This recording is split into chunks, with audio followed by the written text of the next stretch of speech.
আজকে শ্রাবণ মাসের চতুর্থ সোমবার। আজ বিকেলে আমার নিবেদনে রয়েছে, শুনতে থাকো। শিব ঠাকুরের আপন দেশে আইন কানুন সর্বনেশে, কেউ যদি যায় পিছলে পড়ে, প্যায়দা এসে পাকড়ে ধরে।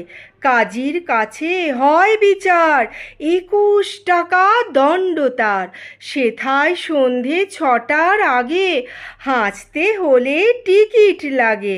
হাঁচলে পরে বিন টিকিটে দমদমাদম লাগায় পিঠে। কোটাল এসে নস্যি ঝাড়ে, 21 দফা হাঁচিয়ে মারে। চলতে গিয়ে কেউ যদি চায় এদিক ওদিক ডাইনে বায়, রাজার কাছে খবর ছোটে, পল্টনেরা লাফিয়ে ওঠে। দুপুর রোদে ঘামিয়ে তাই 21 হাতা জল গেলায়। যেসব লোকে পদ্য লেখে তাদের ধরে খাঁচায় রেখে, কানের কাছে নানান সুরে নামতা শোনায় 100 উড়ে।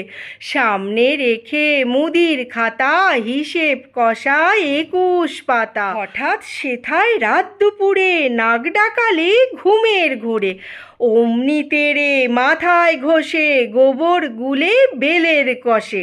21 টিপা ঘুরিয়ে তাকে 21 ঘন্টা ঝুলিয়ে রাখে। নমস্কার বন্ধুরা, আমার কবিতা কেমন লাগছে? যারা নতুন বন্ধু শুনছো তাদেরকে অসংখ্য ধন্যবাদ, আর যারা আমার পুরনো বন্ধুরা আছো তোমাদেরকেও অনেক ধন্যবাদ জানাই। আজ তবে আসি।